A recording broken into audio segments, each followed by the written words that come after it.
મિત્રો કાલની ભારત અને બાંગ્લાદેશ ટીમે તો શરૂ થતા પહેલા જ ખતમ થઈ ગઈ હતી. 2 રનમાં 2 વિકેટ અને 2:30 વાગે મેચ શરૂ થઈ અને 3-12 તો બાંગ્લાદેશની અડધી ટીમ પવેલિયન ભેગી થઈ ગઈ હતી અને મોહમ્મદ શમી શું બોલિંગ નાખી છે યાર. 14 મહિનાની ઇન્જરી પછી ભારતની ટીમમાં સિલેક્ટ થવું, આટલો જબરદસ્ત પ્રદર્શન કરવો અને 5 વિકેટ લઈ જવી યાર. બાંગ્લાદેશની ટીમ ઉપર કહેર ઢાઈ નાખ્યો છે, એવી જબરદસ્ત બોલિંગ નાખી છે અને 200 વિકેટે પૂરી કરી લીધી છે ને એ પણ સૌથી ઓછા બોલમાં અને સૌથી ફાસ્ટેસ્ટ. મિત્રો બધાથી આગળ થઈ ગયો છે. 5126 બોલમાં 200 વિકેટ પૂરી કરી લીધી છે અને મિચેલ સ્ટાર્કને પણ પાછળ રાખી દીધો છે. મેચની દ્રષ્ટિએ જોવા જઈએ તો મિચેલ સ્ટાર્ક આગળ છે, એણે 102 મેચમાં 200 વિકેટ પૂરી કરી છે અને મોહમ્મદ શમી 104 મેચમાં 200 વિકેટ પૂરી કરી છે. અને મિત્રો હર્ષિત રાણા શું કાલે બોલિંગ નાખી છે. બાંગ્લાદેશનો કેપ્ટન કહેતો હતો કે ભાઈ અમે ભારતની ટીમને આરામથી હરાવી નાખશું, પણ એને ખબર નથી કે અહીંયા હર્ષિત રાણા ઊભો છે. પહેલાં એના સામે બરાબર રમીને તો દેખાડો, પછી તમે આઉટ કરવાનું અને મેચ જીતવાનું વિચારજો યાર. અમારો આ બોલર તમને ખાઈ જશે. અને અક્ષર પટેલ મિત્રો ગજબની બોલિંગ યાર. 35 રનમાં 5 વિકેટ પડી ગઈ હતી.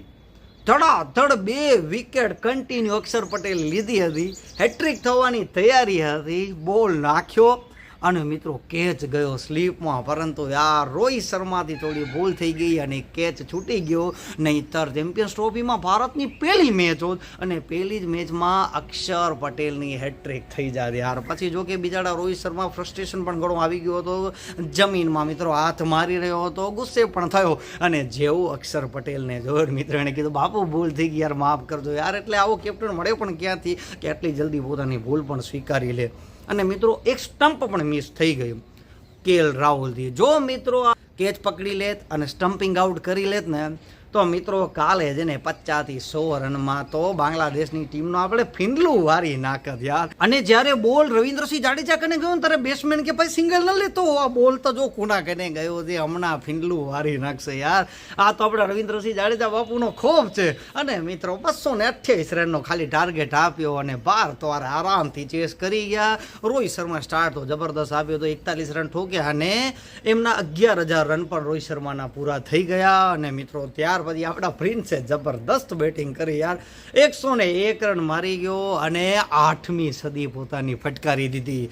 અને રાહુલે પણ સરસ મજાની બેટિંગ કરી, પરંતુ છે ને સેન્ચુરી પૂરી થાય એનાથી પહેલાં ચિંતા એ વાતની હતી કે ક્યાંક હાર્દિક પંડ્યા ના આવી જાય. ક્યારનો બહાર બેઠો બેઠો જોતો હતો કે ભાઈ તું સેન્ચુરી પોતાની પૂરી કરી લે, જો હું આવી ગયો ને તો 6 કે 4 મારીને હું જ મેચ જીતાડી નાખીને તારી સેન્ચુરી અધૂરી રહી જશે. ત્યાં તો બિચારા ઝપાટે સેન્ચુરી પૂરી કરી લીધી યાર. ને હાર્દિક પંડ્યા તો એ જ મેચ પૂરી કરી નાખે, બાકી કોનો પછી વારો જ ના આવડે યાર.